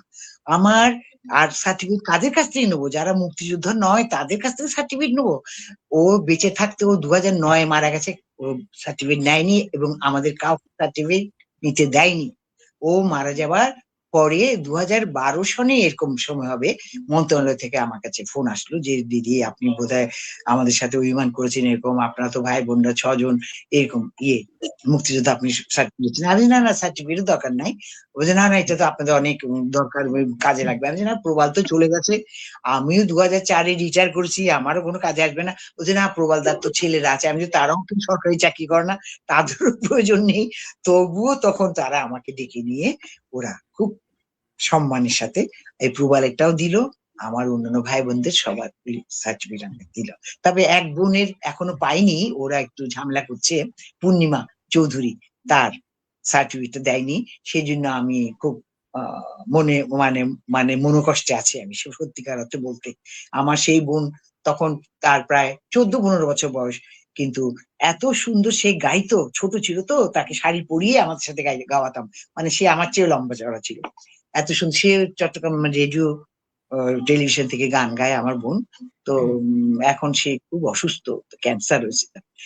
কিন্তু আমি বর্তমান সরকারের কাছেও বলবো যে ওর এই মুক্তিযুদ্ধের সার্টিফিকেটটা যেন ওকে দেয়। ওকে দিয়েছিল, কিন্তু তারপর কারা কারা কি করেছে জানি না, সার্টিফিকেটটা আবার ওরা আমার নষ্ট করে ফেলে। ভাতাও পেত সে, কিন্তু সেটা ওই করে ফেলেছে। কিন্তু আমি চাই যে এটা একদম সম্পূর্ণ মানে সত্য, আমি নিজে সাক্ষী, আমি নিজে, যদি মিথ্যা হয়ে থাকে আমার নিজের মুক্তিযুদ্ধের সার্টিফিকেট আমি ক্যান্সেল করব। আমি এইটুকু আমি করতে যে আমার বোনকে যেন করে, আমাদের ভাই বন্ধু সবচেয়ে ছোট। তো এই আর কি, মানে আমার জীবনে এইটা একটা পরম পাওয়া, যে এই যে শেখ হাসিনার কাছ থেকে আমি, প্রধানমন্ত্রীর কাছ থেকে এটা আমি নিতে পেরেছি। এবং উনার সাথে যখন উনি যখন আমাকে পুরস্কারটা দেওয়ার জন্য হাত বাড়িয়ে দিয়েছেন, আমি তখন মানে হাত বাড়িয়ে না, উনি আমাকে ক্রেস্ট দিচ্ছে যখন, আমি তখন বললাম যে আপা আমি এক্ষুনি ক্রেস্ট নেবো না, আগে একটু আপনার সাথে হ্যান্ডশেক করতে চাই। তখন উনি হাতটা বাড়িয়ে দিলেন। হাতটা বাড়িয়ে দেওয়ার পরে হ্যান্ডশেক করলো। তো বলে আমি তখন আমি বললাম যে আমরা আপনাকে ভীষণ ভালোবাসি, আমরা তো বঙ্গবন্ধু, আমাদের পরিবার বঙ্গবন্ধু বলতেই মানে অজ্ঞান আমরা সবাই। আমরা আপনাদেরকে সকলকে ভীষণ ভালোবাসি, এবং যতদিন বেঁচে থাকবো বঙ্গবন্ধুই আমাদের নেতা, আপনি আমাদের নেত্রী। তো উনি খুব খুশি হলেন। আমি বললাম যে আমার অন্যান্য ভাই বোন, প্রবাল চৌধুরী, উমা খান, ওরাও মুক্তিযোদ্ধা। এই যখন বলতে গেছি, বলছে আমি আপনাদের সম্বন্ধে সব জানি। উনি তখন বললেন সব জানি। আমি তখন হ্যাঁ, আমি আপনার একটু এই একান্তে একটু কথা বলতে চাই এক সময়। তখন উনি আমাকে বললেন যে হ্যাঁ ঠিক আছে, একদিন আপনাকে আমি ডাকবো, এখন কেসটা নিন আমাকে। এই কথা আমাকে কতজন জিজ্ঞাসা করছে, দিদি আপনি প্রধানমন্ত্রীর সাথে স্টেজে কি কথা বললেন এতক্ষণ ধরে, মানে উনি যে আমার কথা শুনেছেন। আসলে এইভাবে কথা বলতে বলার কথা না, মানে ওনাদের তো সমস্ত কিছু মানে বাধা ধরা আছে, কিন্তু উনি আমার কথা মন দিয়ে শুনলেন, আগ্রহ করে শুনলেন, এবং আমাকে বললেন যে হ্যাঁ আপনার সাথে আমি এখান থেকে একদিন কথা বলবো। সেটা তো আর হলো না, সেটা তো আমার এইটা একটা দুর্ভাগ্য।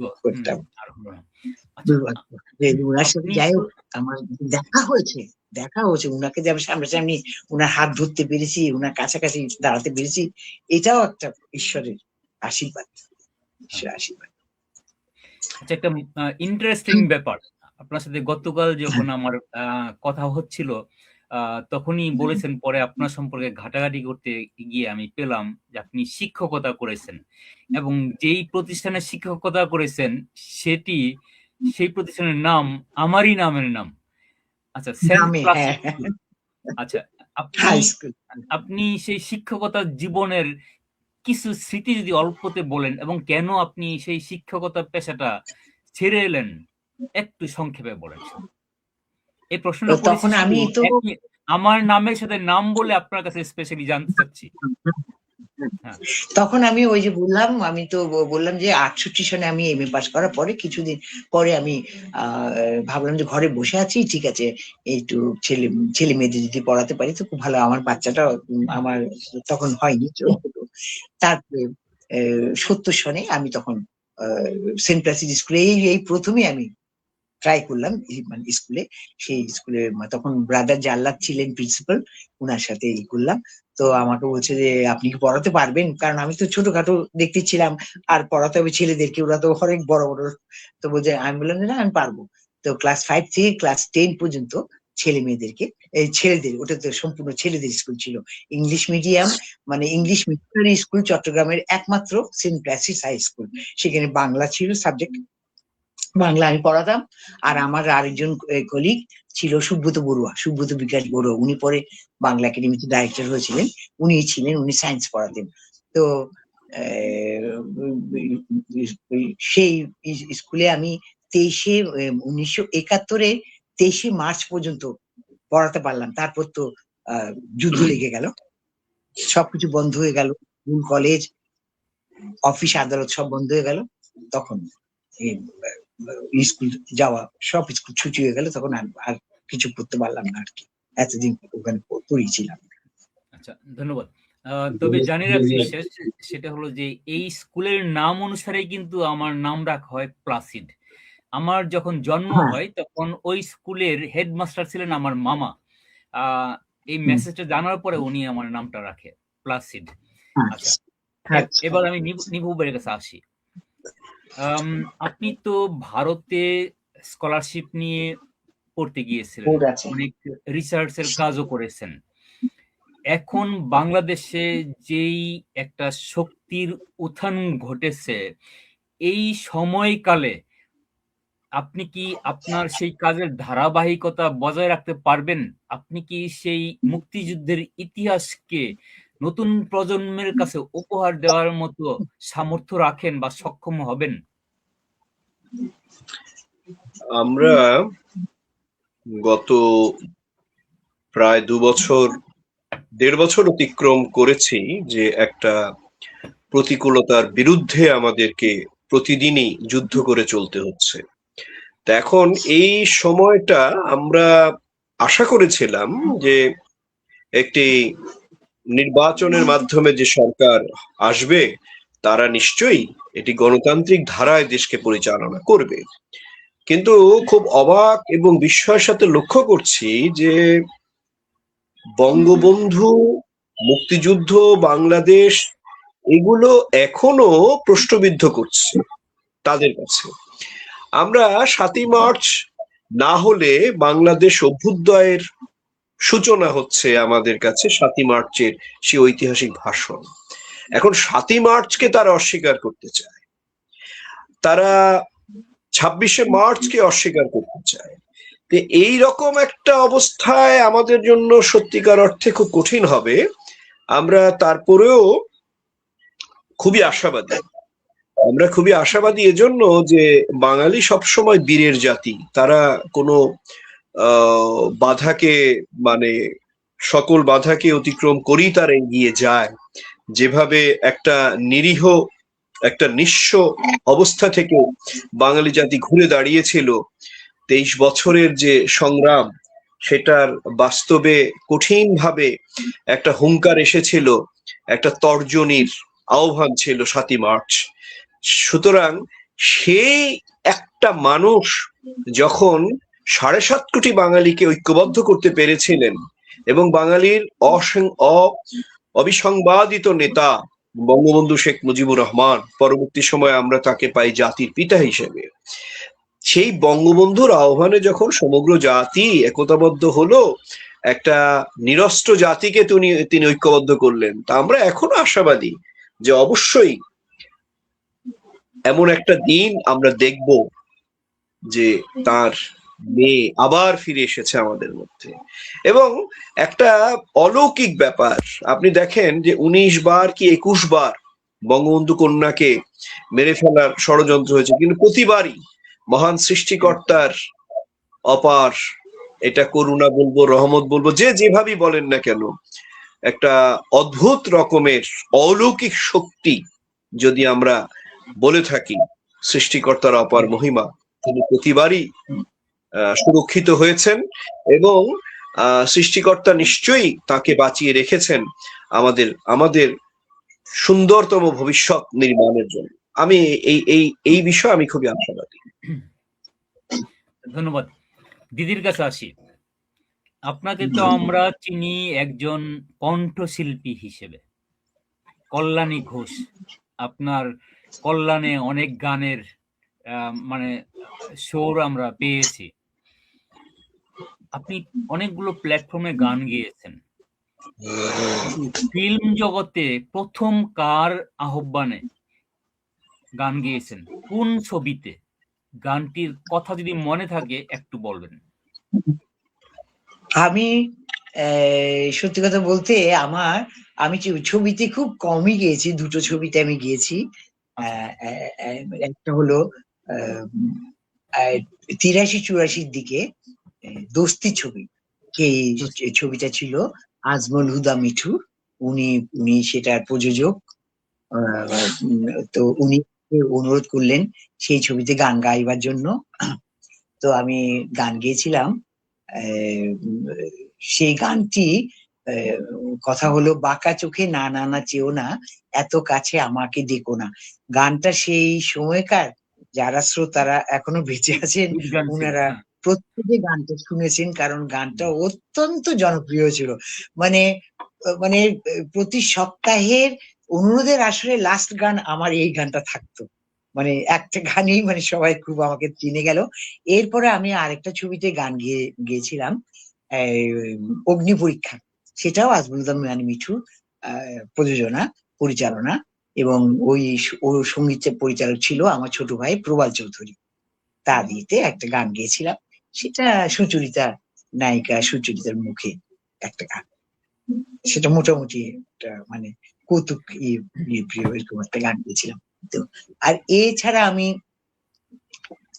আমি ছোটবেলা থেকেই এই ক্লাসিক্যাল শিখেছি, ক্লাসিক্যাল এবং রাগ প্রধান রবীন্দ্রসঙ্গীত, নজরুল সঙ্গীত, ডিএল রায়ের গান, অতুল প্রসাদের গান, তারপর রজনীকান্তের গান, নজরুল সঙ্গীত, এইগুলি আমরা একেবারে ছোটবেলা থেকে মানে 5-6 বছর বয়স থেকে আমি বলছিলাম আমরা সবাই গান শিখেছি।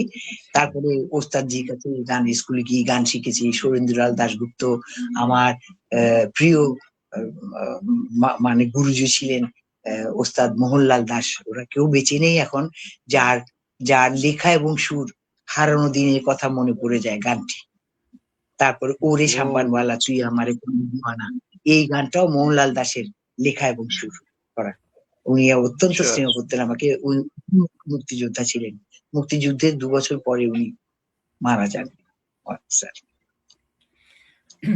আমরা কথায় কথায় প্রায় শেষ পর্যায়ে চলে এসেছি। আপনার কাছে একটা গান শুনতে চাবো, আর নিপু ভাইয়ের কাছে একটি কবিতা আবৃত্তির কথা বলবো। তার আগে আপনার কাছে প্রশ্ন, আপনারা যেই সময়ে মুক্তিযুদ্ধে অংশ নিলেন, আই মিন 1971-এ, সেই সময়ে আপনারা দেশ নিয়ে যা ভেবেছেন, আর আজকে এসে আপনি কি মনে করেন আপনাদের স্বপ্ন পূরণ হয়েছে, বা মানে আপনাদের ভাবনা বাস্তবে রূপ নিয়েছে? আমি যদি আরেকটু খোলাসা ভাবে বলি, আরেকটু পরিষ্কার করে বললে, আপনারা হয়তো চেয়েছিলেন যে আমরা এই দেশটিকে অসাম্প্রদায়িক একটি দেশ গড়ব।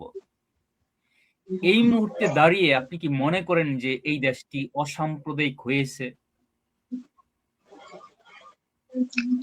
মানে এটা বলা খুবই মানে কথাটা শুনতেও খারাপ লাগছে, বলতেও খারাপ লাগবে।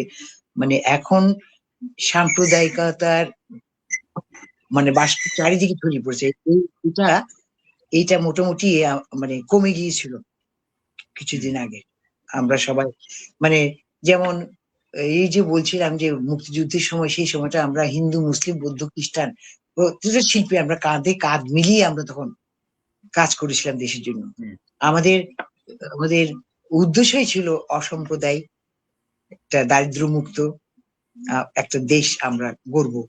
কিন্তু সেটাও প্রায় আমরা মানে অ্যাচিভ করছিলাম, প্রায় আমাদের কাছে চলে এসেছিল। কিন্তু গত 18 মাসে আমাদের সমস্ত স্বপ্ন, কি বলবো, মানে আমরা এই দেশটাকে জন্মও দিলাম, আবার চোখের সামনেও দেখলাম এটা শেষ হয়ে যেতে। এখন এই দেশটাকে আবার গড়ে তুলতে কত বছর লাগবে ওদের মন মানসিকতাকে আবার সঠিক পথে চালনা করতে যে কতদিন লাগবে একমাত্র ঈশ্বর জানে। কেন যে আমাদের দেশের লোকজন কেন হঠাৎ করে এতটা মানে সাম্প্রদায়িক হয়ে উঠলো, অথচ আমরা আমরাও মানুষ, তারাও মানুষ, মানে তাদের হাত কাটলে যে রক্ত আমার শরীরে সে রক্ত। আমাদের পূজার সময় তারা আমাদের বাড়িতে আসতো, তাদের কোরবানির সময়, তাদের ঈদের সময় তাদের বাড়িতে আমরা যেতাম, খেতাম, মানে সে একটা কি যে আনন্দের দিন ছিল, সেটা হঠাৎ করে কি শনি ভর করলো এই দেশের উপরে। আমি এইটাই বলবো খালি, মানে কি একটা শনি ভর পড়েছে, যার জন্য আমরা সবাই এইভাবে সবার মন মানসিকতা পরিবর্তন হয়ে গেল। নিপু ভাই, আপনার কাছে আশা ছাড়বো না, আশা ছাড়বো আমরা। আপনি কি মনে করেন আমরা পূর্বের অবস্থায় আবার কখনো ফিরে আসতে পারবো? হিন্দু, মুসলিম, বৌদ্ধ, খ্রিস্টান সবাই আমরা বাঙালি, সবাই আমরা মানুষ, কাঁধে কাঁধ হাত মিলিয়ে আবার দেশের জন্য কাজ করতে পারবো, এমন কি দিন ফিরে আসবে বলে মনে করেন নিপু ভাইকে? আমি অবশ্যই মনে করি, এজন্য মনে করি যে বাংলাদেশটা হচ্ছে হিন্দু, মুসলিম, বৌদ্ধ, খ্রিস্টানদের সমন্বয় মহান মুক্তিযুদ্ধ সংগঠিত হয়েছিল। সুতরাং এটা মুক্তিযুদ্ধের বাংলাদেশ, এটা ভুলে গেলে চলবে না। এটা অসাম্প্রদায়িক সম্প্রীতির বাংলাদেশ, এটি বাঙালি জাতীয়তাবাদের বাংলাদেশ, একটি ধর্মনিরপেক্ষ বাংলাদেশ, যেখানে সমাজতন্ত্র এবং গণতন্ত্র উভয় পাশাপাশি হাত ধরে চলবে। তো এই যে বঙ্গবন্ধুর স্বপ্নের যে সোনার বাংলা, এটি কখনোই গায়ের জোরে বিলীন করে দেওয়া সম্ভব না। এ প্রসঙ্গে আমি আরেকটা কথা উল্লেখ করতে চাই যে বঙ্গবন্ধুর স্মৃতি বিজড়িত শুধু নয়, বাংলাদেশের অস্তিত্বের সাথে সম্পর্কিত ৩২ নম্বর সড়কের ৬৭৭ নম্বর বাড়িটি, ধানমন্ডির সেই ঐতিহাসিক বাড়িটি, যেখান থেকে বঙ্গবন্ধু দিক নির্দেশনা দিতেন, অনেক অনেক স্মৃতি। তো এই যে একটা অশুভ শক্তি একে এর দালান ভেঙে চুরমার করলো, এতে কি বঙ্গবন্ধুকে মুছে ফেলা সম্ভব? মান্নাদের একটা বিখ্যাত গান আছে যে কাগজে লিখো নাম কাগজ ছিঁড়ে যাবে, পাথরে লিখো নাম পাথর ক্ষয়ে যাবে, হৃদয়ে লিখো নাম সে নাম রয়ে যাবে। বঙ্গবন্ধু হচ্ছে প্রত্যেকের হৃদয়ে বাস করে। আমি এ প্রসঙ্গে একটা কথা বলি, মানে এটা কল্যাণীদি নিশ্চয়ই জানার কথা যে কল্যাণীদির সহযোদ্ধা ছিলেন আপেল মাহমুদ স্বাধীন বাংলা বেতার কেন্দ্রে। তো ৭৫ পরবর্তী সময়ে যখন জিয়াউর রহমান সাহেব শাহবাগের বাংলাদেশ বেতার, তখন তো একদিনে রেডিও বাংলাদেশ হয়ে গেল। তো আমি বাংলাদেশ বেতার এখনো তাই বলি। বাংলাদেশ বেতারে যখন জিয়াউর রহমান সাহেবকে নিয়ে প্রবেশ করলেন আপেল মাহমুদ, তখন একটা জায়গায় জিয়াউর রহমান থমকে দাঁড়ালেন, সেটা হলো স্বাধীন বাংলা বেতার কেন্দ্রের জন্য একটা নির্ধারিত জায়গা। তো সেইখানে দেখতে দেখতে আপেল মাহমুদ ইশারা করলেন, কর্তৃপক্ষকে ইশারা করলেন যে এইরকম একটা ইশারা করলেন, ইশারার সাথে সাথে একটা ভয়েস এলো। সেই ভয়েসটা কি?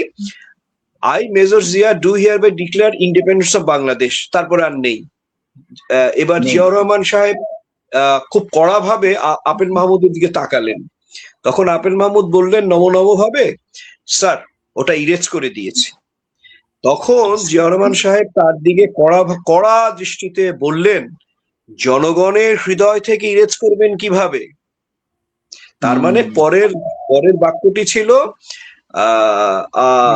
I, Major Zia, do hereby declare independence of Bangladesh on behalf of our great national leader Bangabandhu Sheikh Mujibur Rahman. এইটাকে উনি ইরেজ করে দিয়েছেন। তো এই যে জিয়াউর রহমান সাহেব তার জীবদ্দশায় কখনো বলেননি যে আমি স্বাধীনতার ঘোষণা করেছি, এই করেছি, কখনো বলেননি। তো এইগুলো নিয়ে এই বিতর্ক করার তো কোনো অর্থ হয় না। আর আমাদের দেশের এক শ্রেণীর বুদ্ধিজীবী আছেন যাদেরকে আমি জ্ঞান পাপী বলি, তারা এই কাজটা কেন করেন?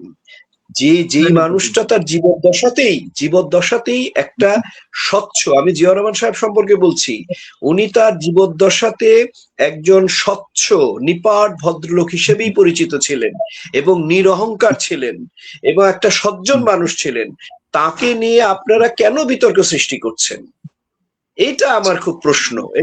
এটা আমি কিছুতেই মানতে পারি না যে এখনকার যে নেতৃবৃন্দরা আছেন, জাতীয়তাবাদী দলের নেতৃবৃন্দরা আছেন, এটা আমাকে খুব হতবাক করে।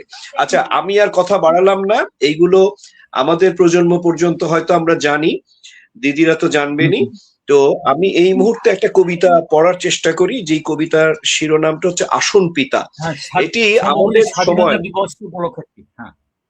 হ্যাঁ অবশ্যই, এবং আমাদের মুক্তিযুদ্ধের মহানায়ক বঙ্গবন্ধু শেখ মুজিবুর রহমানকে ঘিরেই এই কবিতাটা সৃষ্টি, এবং এটি রচনা করেছেন আমাদের অত্যন্ত লড়াকু সংগ্রামী একজন কবি, একজন রাজনৈতিক সাংস্কৃতিক কর্মী সংগঠক, কবি আসলাম সানি। তিনি এটি লিখেছেন। কবিতার শিরোনাম আবারও বলি, আসন পিতা, কবি আসলাম সানি। এই তো আমরা এখানে বসে আছি পিতা, আপনার সুদিন আর দুর্দিনের সাথীরা, আপনার সেই প্রাণ প্রিয় হাটের মাঠের মানুষেরা, সেই কারখানার শ্রমিক, ভার্সিটির তুখোড় রাজনীতি সচেতন ছেলেরা, যারা সব সময় আপনার আদেশের অপেক্ষায় বসে থাকতো খোলা আকাশের নিচে সবুজ দুর্বাগ হাসে, যারা আপনার অমানবিক হত্যাকাণ্ডের দুঃসংবাদে স্তব্ধ হয়ে গিয়েছিল, পাথর হয়ে গিয়েছিল এক সমুদ্র শোকে। আসুন পিতা, একটু বাইরে এসে দেখুন, পথ চেয়ে বসে আছি আপনার অপেক্ষায়। আপনি কি এখনো সেই ধানমন্ডির ৩২ নম্বরের বাড়িতেই থাকেন? হে বাংলার চিরসম্রাট পিতা, এখনো কি আপনি বেতের তৈরি সেই সহজ কেদারায় বসে বসে ভাবেন পদ্মা, মেঘনা, যমুনার কুলে কুলে লক্ষ কোটি ভুখানাঙা মানুষের কথা, টেকনাফ থেকে তেঁতুলিয়ার এই বিশাল বাংলার কথা, বাংলার মানুষের স্বাধীনতা মানে রাজনৈতিক মুক্তির কথা? এখনো কি বলেন সেই সোহরাওয়ার্দী থেকে তেজোদ্দীপ্ত কণ্ঠে, এবারের সংগ্রাম আমাদের মুক্তির সংগ্রাম, এবারের সংগ্রাম স্বাধীনতার সংগ্রাম? কিংবা ভাবেন ৭ কোটি মানুষের অন্ন, বস্ত্র, শিক্ষা, চিকিৎসা আর বাসস্থানের কথা, মানে অর্থনৈতিক মুক্তির কথা, দ্বিতীয় বিপ্লবের কথা? ৭.৫ কোটি বাঙালির হে শ্রেষ্ঠ সন্তান বঙ্গবন্ধু মুজিব, হে আদর্শ শিক্ষক, মহান পিতা, আপনি কি এই তৃতীয় বিশ্বের উন্নয়নকামী বাংলাদেশের বাঙালি জাতির প্রতিনিধি হয়ে জোট নিরপেক্ষ সম্মেলন মঞ্চে দাঁড়িয়ে সাহসী কণ্ঠে এখনো বলেন বিশ্ব আজ ২ ভাগে বিভক্ত, শোষক আর শোষিত, আমি শোষিতের পক্ষে? কিংবা মাউথপিসের সামনে দাঁড়িয়ে সাধারণ সভা কাঁপিয়ে সিংহের মতো গর্জন তুলে এখনো বলেন কি আমার অবস্থা যদি চিলির আলেমদের মতো হয় তবু আমি সাম্রাজ্যবাদের নিকট মাথা নত করব না? বলুন পিতা, আপনি এখনো কি এইসব কথা বলেন? এখনো কি এই মাটি আর মানুষের কথা ভাবেন? আমরা এখানে বসে আছি, দু চোখে ঘুম নেই পিতা, ভেতরে যেন আগ্নেয়গিরির আগুন দাউ দাউ করে জ্বলছে, আর সে স্পষ্ট আদেশের অপেক্ষাতেই আমরা বসে আছি। আবার এই জনসমুদ্রে এসে আপনি বলবেন তোমাদের কাছে যা কিছু আছে তাই নিয়ে প্রস্তুত থাকো, শত্রুর মোকাবেলা করতে হবে, প্রত্যেক ঘরে ঘরে দুর্গ গড়ে তোলো। আসুন পিতা, বলুন, এই তো আমরা বসে আছি এইখানে, এই রবি ঠাকুরের সোনার বাংলায়, বিদ্রোহী নজরুলের বাংলাদেশে বসে আছে পিতা। এই বুকে শোকাহত শক্তি আর চোখে আগুন নিয়ে এই সবুজ দুর্বাদলে আপনি আসুন পিতা, আমরা অপেক্ষায় আছি। আপনি আরেকবার আসুন এই বাংলায়, বাংলার মানুষের ভালোবাসার আলিঙ্গনে। হে পিতা, আপনি আরেকবার আসুন, আপনি আরেকবার আসুন। অনেক ধন্যবাদ আপনাকে।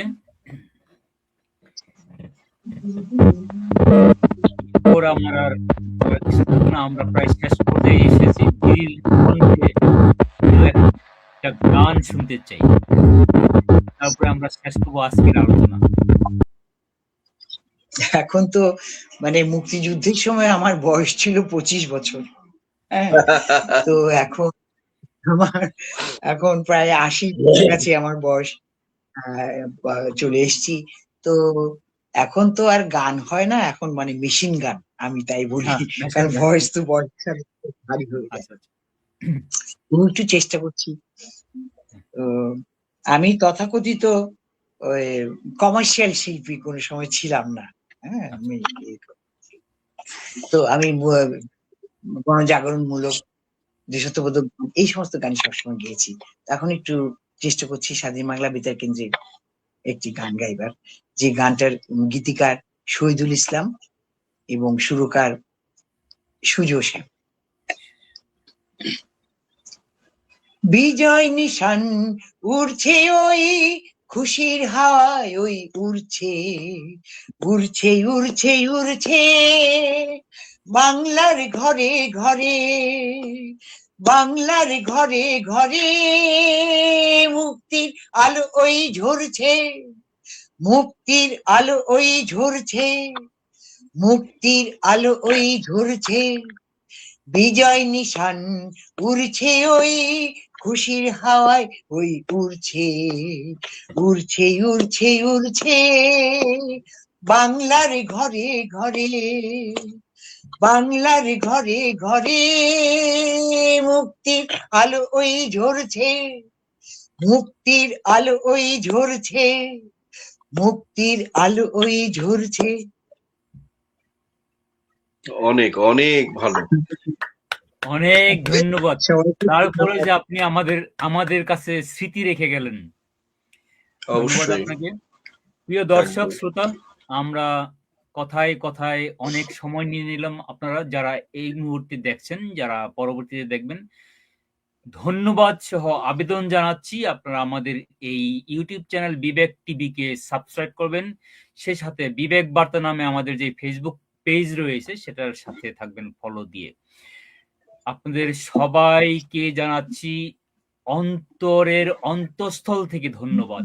ধন্যবাদ জানাচ্ছি আমাদের শিল্পী কল্যাণী ঘোষ, এবং শেষ মুহূর্তে এসে যোগদান করেছেন আমার অতি প্রিয় এবং সহযোদ্ধা বলবো না, আমাকে যিনি নতুন নতুন ভাবে জাগিয়ে তুলছেন বিভিন্ন ভাবে, ডক্টর শাহাদাত হোসেন নিপু। আপনাকে ভালো থাকবেন, সুস্থ থাকবেন, সবার মঙ্গল কামনায় আমি পিয়ার প্লাসিড, টোকিও, জাপান। ধন্যবাদ, নমস্কার সবাইকে। ধন্যবাদ।